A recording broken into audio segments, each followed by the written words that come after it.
I'm Lauren, and let me tell you, nothing prepares you for the moment your world flips upside down, especially when you're holding your newborn daughter and your mother-in-law's glare feels like a knife. I was 29, living in a modest split-level house in suburban Atlanta, Georgia, when my life unraveled. Those first weeks with my baby girl were a haze of love and bone-deep exhaustion. My body was still healing from childbirth, every step a reminder of the toll it took. The house was a wreck, laundry spilled out of baskets, dishes teetered in the sink, and baby toys littered the floor like landmines. I didn't care. All I wanted was to keep my daughter fed, clean, and safe. But that afternoon, when the doorbell chimed out of nowhere, I felt a knot tighten in my chest. I grew up in a small Georgia town, raised by my mom, who worked double shifts at a diner and a gas station to keep us afloat. She taught me to keep going, no matter how hard things got. But I always dreamed of a stable family, a home filled with laughter. I thought I'd found that with Daniel, my husband. We met in college, where his quiet charm and love for history books won me over. He was a high school teacher now, and I worked part-time as a freelance writer before our daughter arrived. I thought we were building something solid, but the cracks were starting to show. That day, as I rocked my crying daughter, trying to soothe her, the doorbell's sharp ring cut through her wails. I opened the door, and there stood Margaret, my mother-in-law, her lips pursed like she'd bitten a lemon. Margaret was 60, a retired real estate agent who carried herself like she was still closing million-dollar deals. Her pearls gleamed, and her eyes flicked over the cluttered living room. Blankets draped over the couch, a half-empty bottle on the coffee table. I forced a smile, shifting my daughter to my shoulder. "Hey, Margaret. Didn't know you were coming by." "I thought I'd check in, dear," she said, stepping inside, her heels clicking on the hardwood. She dodged a stuffed elephant on the floor, her face tightening. "Daniel mentioned you might be struggling." Her voice dripped with something I couldn't quite place. Concern, maybe, but laced with judgment. "We're managing," I said, my voice tighter than I meant it to be. My daughter fussed, and I bounced her gently, feeling Margaret's gaze like a spotlight. "It's just been a lot with the baby." Margaret walked into the kitchen, where unwashed dishes clinked in the sink. She turned, one eyebrow raised. "A lot? Lauren, this place is a disaster. Is this how you're raising my granddaughter?" Her words hit like a slap, sharp and stinging. I felt my cheeks burn, the weight of her disapproval crushing the air out of me. "I'm doing my best," I said, clutching my daughter closer. "I'm still recovering, and she's not sleeping much." Margaret sighed, long and heavy, like I was a child who'd spilled juice on her carpet. "Being a mother means prioritizing, Lauren. Right now, it looks like you're prioritizing nothing." Her tone was cold, final, like she'd already decided I was failing. I wanted to snap back, to tell her she had no idea what it was like to feel your body and mind stretched to breaking. But before I could, Daniel walked in from the garage, his tie loosened, his face tired from a day of teaching. He froze, sensing the tension. "Hey, Mom. Lauren. Everything okay?" Margaret turned to him, her expression softening, but her voice still sharp. "Daniel, your wife needs guidance. This mess isn't just about a dirty house. It's about responsibility. She's not living up to what this family expects." Daniel glanced at me, his eyes flickering with something, guilt, maybe, or exhaustion. "Mom, Lauren's doing great. It's been tough, with the baby and all." "Tough." Margaret cut in, stepping closer to him. "Daniel, you can't coddle her. If she learns discipline now, she'll manage better later. You need to show her what's at stake." I stood there, my heart pounding, waiting for Daniel to shut it down, to tell her she was out of line. But he didn't. He looked at me, then back at his mother, his shoulders slumping. "Maybe you're right, Mom," he said, his voice low, like he was convincing himself. "Maybe Lauren needs to learn the hard way." Before I could process his words, his hand moved, fast, too fast.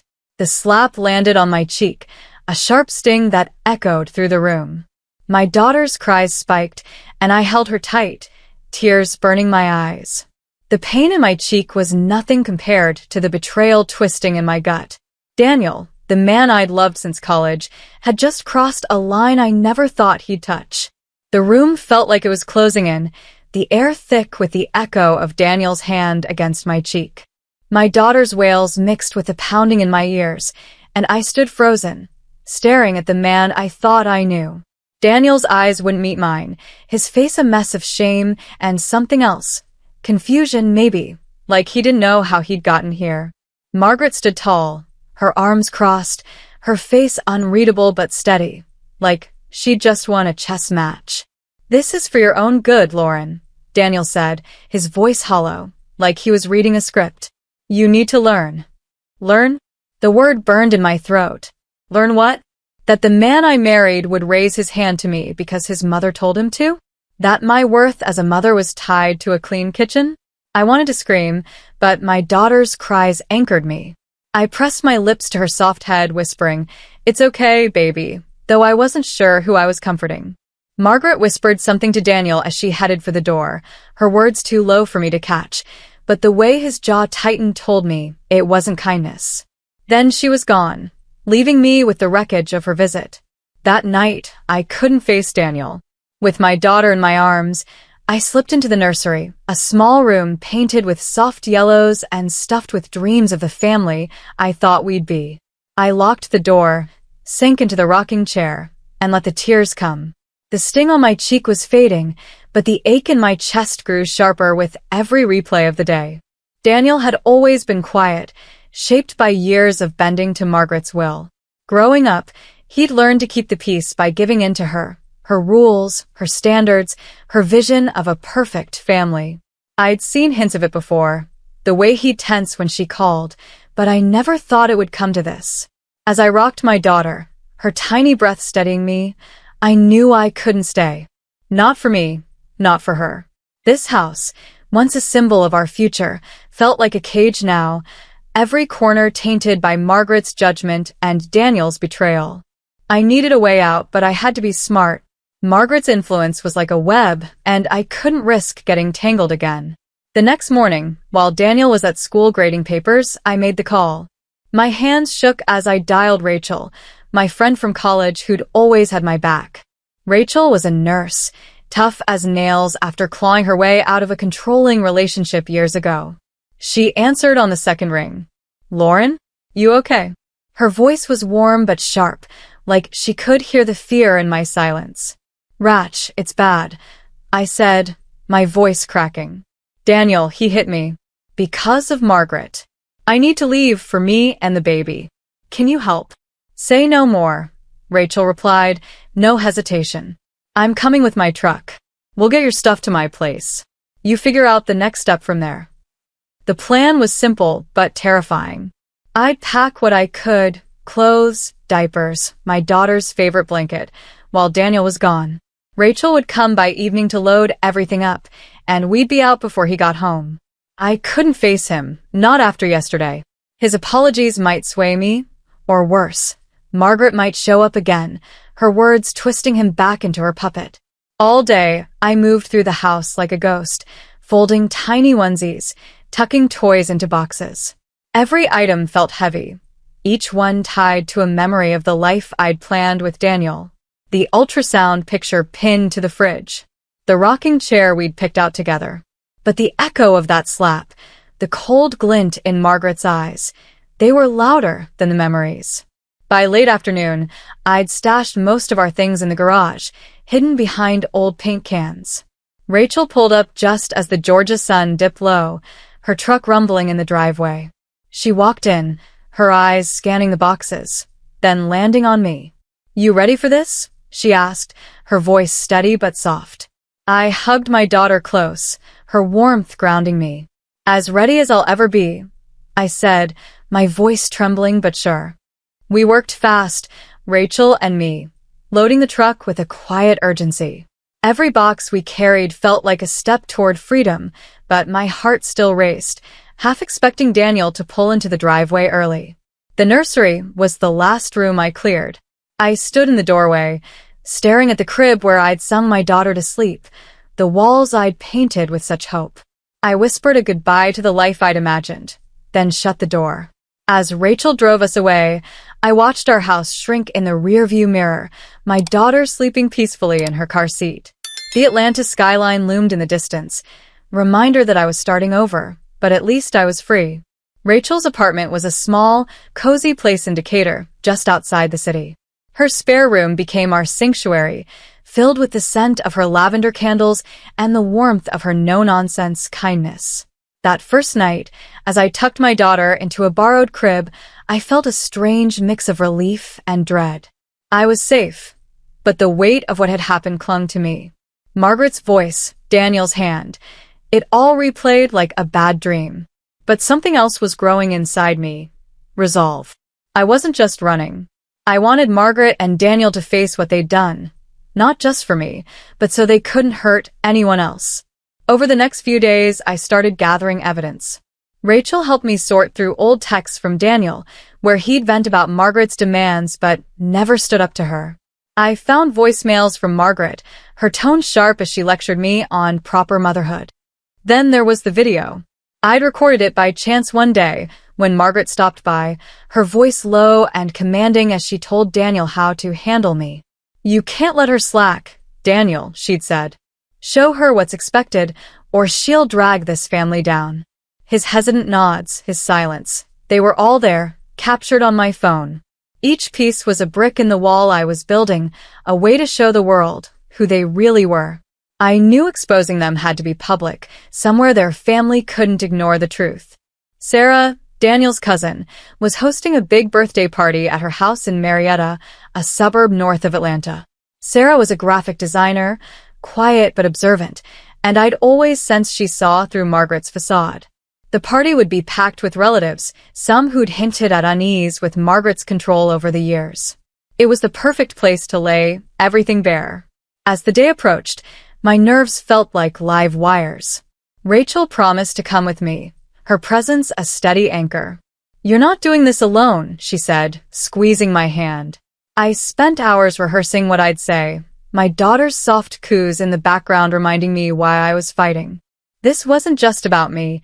It was about giving her a life free from fear, free from the shadows of Margaret's grip. The night of Sarah's birthday party, the air in her Marietta backyard was thick with the smell of barbecue and the hum of family chatter. String lights twinkled above the patio, but my stomach churned as I walked in, Rachel at my side, my daughter in her stroller. Faces turned, some smiled, others whispered, probably sensing the tension that followed me like a shadow. Daniel was there, standing by the grill, his eyes darting to me before looking away. Margaret held court near the dessert table, her laugh loud and forced, like she was trying to prove she was still in charge.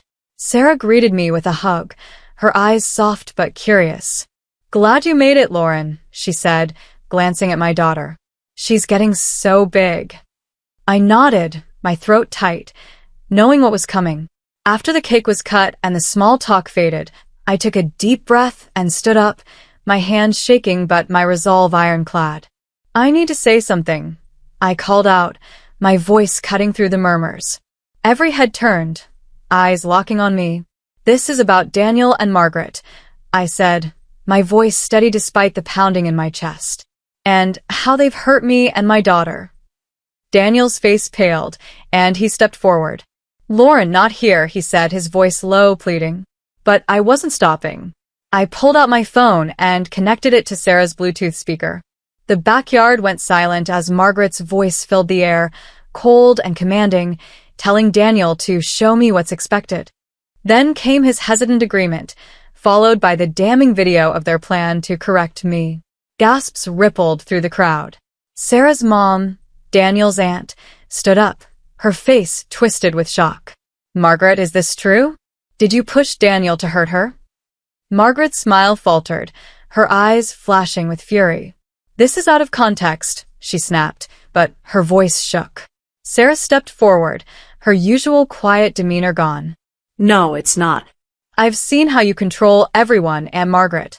We all have, but we didn't want to admit it." One by one, relatives spoke up.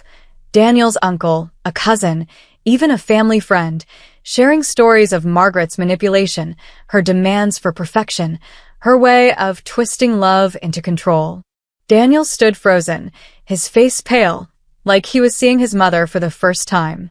I felt the weight of years lift off me, the truth finally out, not just for me, but for everyone she'd hurt. Margaret tried to argue, but the family's voices drowned her out, their trust in her crumbling under the weight of the evidence. As the night wound down, I felt lighter, like I could breathe for the first time in months. Rachel squeezed my shoulder, her eyes proud. "You did it," she whispered. I looked at my daughter, sleeping in her stroller, and knew I'd done it for her. After the party, the Hayes family wasn't the same. Margaret's influence, once a tight grip, unraveled as relatives distanced themselves, their eyes open to her manipulation.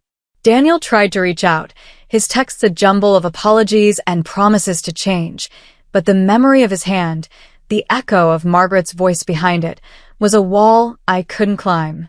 Leaving him was like cutting out a piece of my heart, but it was the only way to keep my daughter safe. I said goodbye to the house in Atlanta, to the life I'd planned, and stepped into a new chapter. I found a small apartment in Decatur, a cozy place with big windows and a tiny balcony where I could sip coffee and watch the sunrise. Rachel helped me settle in, her laughter filling the space as we hung my daughter's drawings on the fridge. I started therapy, sitting in a quiet office where I could unravel the pain and fear that had built up. I joined a support group for single moms, where women like me shared stories of struggle and strength. Their voices reminded me I wasn't alone, that I could rebuild. My daughter became my anchor. Her giggles as she played with blocks, her tiny hand in mine as we walked to the park, they were sparks of light in the darkness. Slowly, I started to feel like myself again. Not the broken woman who'd fled, but someone stronger, shaped by the fire I'd walked through. I began a blog, pouring my story into words, hoping to reach others trapped in toxic webs. Each post was a step toward healing, a way to turn my pain into purpose. I wrote about the betrayal, the escape, the moment I stood up to Margaret. Strangers left comments, sharing their own battles, and I realized I was building something bigger than myself, a community of survivors. One evening, as I tucked my daughter into bed, her soft snores filling our little apartment, I sat down with a cup of tea and looked around. The walls were covered with her crayon scribbles, the table cluttered with my laptop and notebooks. It wasn't perfect, but it was ours. The shadows of Margaret and Daniel still lingered, but they were smaller now, dwarfed by the love and strength I'd found. I was writing my own story now, one where fear didn't win. To everyone who's followed this journey, thank you. You've walked with me through heartbreak, courage, and new beginnings. If my story hit you, hit that subscribe button and join us, where every scar tells a story of resilience, hope, and fighting for what matters. Keep carving your own path, and I'll meet you at the sunrise.